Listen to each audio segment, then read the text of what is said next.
Well, the sun is out, the sky is blue, so I thought I might take you for a little wander around the spring garden. So we'll start here. This is the cow parsley. I'll bring you here so you can get your bearings. So this, you'll remember, is under the trees where all the daffodils were flowering. They're still here. They're underneath the cow parsley. They're slowly dying down, taking all the goodness back into the bulb in their own time. If I just turn around behind me, here's the honesty. There's some stray cow parsley, we've left that. It can stay there. And here is the long run of hardy annuals. So if I just zoom you in so you can see, this is the sweet rocket. Decided to put it here this year, and it's not very far away from flowering now. Look at that. This is the wild carrot, and you can see it's looking a lot less like Orlea now. You just need to be careful when they're seedlings. I will show you the Orlea next so you can compare it. But you can see that the foliage is getting an awful lot bigger, and we're starting to see spikes now throw up from the base, and it's going to be towering over my head in no time at all. There is a lesser spotted Neil in the Hyperpericum. Here he comes. You working today? No. So here is the Orlea grandiflora, and you can see we've also got the first flower spikes starting to grow. Now it'll be a while before it flowers yet, but they're on their way. Now these should probably get to about this height here, so about half the height of the carrot. That's why we need to be careful with the seedlings. Now all the plants I'm showing you were started in the autumn jump starter, so it was so easy. At the end of last summer we decided not to finish the gardening season, and we threw a few seeds into seed trays and then left them in the greenhouse all winter, planting them out in late winter and early spring. And that means that we're going to have the most beautiful display in just a few weeks. It's already looking nice, isn't it, with the green foliage?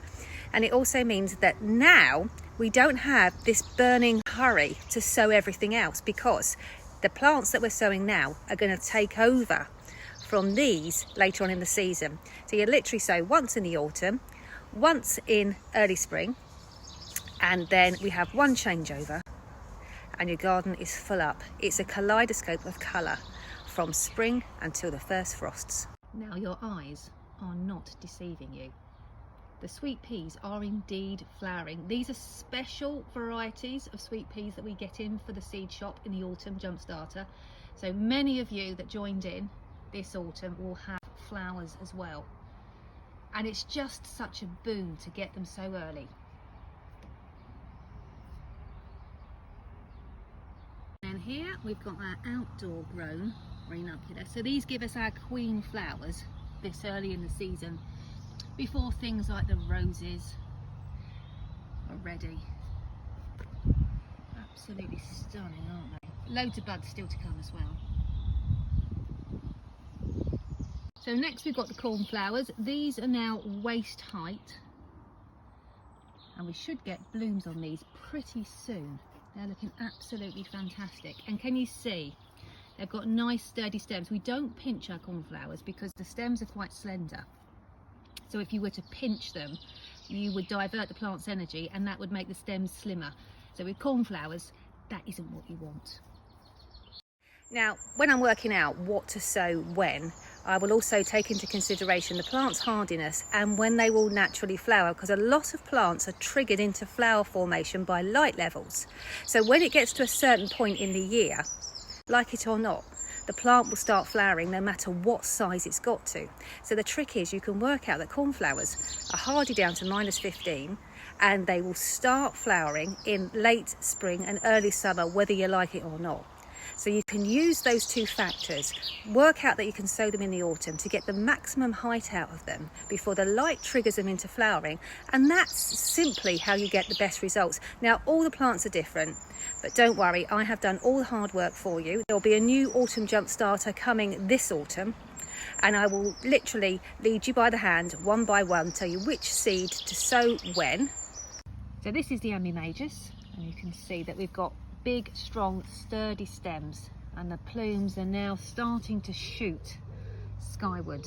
Again, this is going to be towering way over my head and giving lots of dramatic display to the garden. So here we have the larkspur, and you can see they're looking a lot less like Nigella now, aren't they? Getting beautiful sturdy stems starting to shoot skywards. So it only seems fitting that I show you the Nigella next, and you can see that again they're starting to take on their own characters now. It doesn't look like larkspur anymore. It's much more bushy than the larkspur. It's going to be shorter flowering, but you're going to have a lot of blooms on it. This is a cut flower variety. I do have 2 patches of Nigella, but this is the one from the seed shop. This is the collection of 3 cut flower varieties. We have the Snapdragons, and isn't it incredible to see how much they've grown? When we sowed the seeds, they were like specks of dust, and they grew so slowly that you struggle to think that it ever turn into anything. Yet here they are. I mean, look at this. Is just one Snapdragon. We pinched it out. This is just one Snapdragon plant. We've got different seed varieties in here for a kaleidoscope of colour.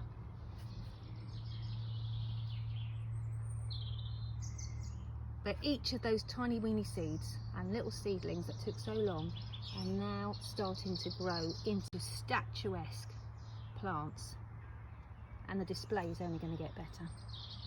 So here are the stocks. Don't be fooled by the fact they're smaller than the other plants. We only started them in late winter, but my goodness me, look at the size of them already. They are the cabbage family, so just watch out.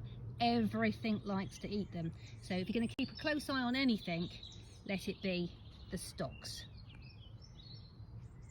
This is the Breezer Maxima. Hasn't it grown? And you can see the very first signs of the twinkly little seed pods starting to emerge now. I'm looking forward to a fantastic display. So still to go out, I've got my stocks for pots. I'm in my plant nursery now. These are the Melope, and then I've also got the Scabious still in their 15 cell trays. These were late winter started because they grow so quickly compared to some of the other hardy annuals.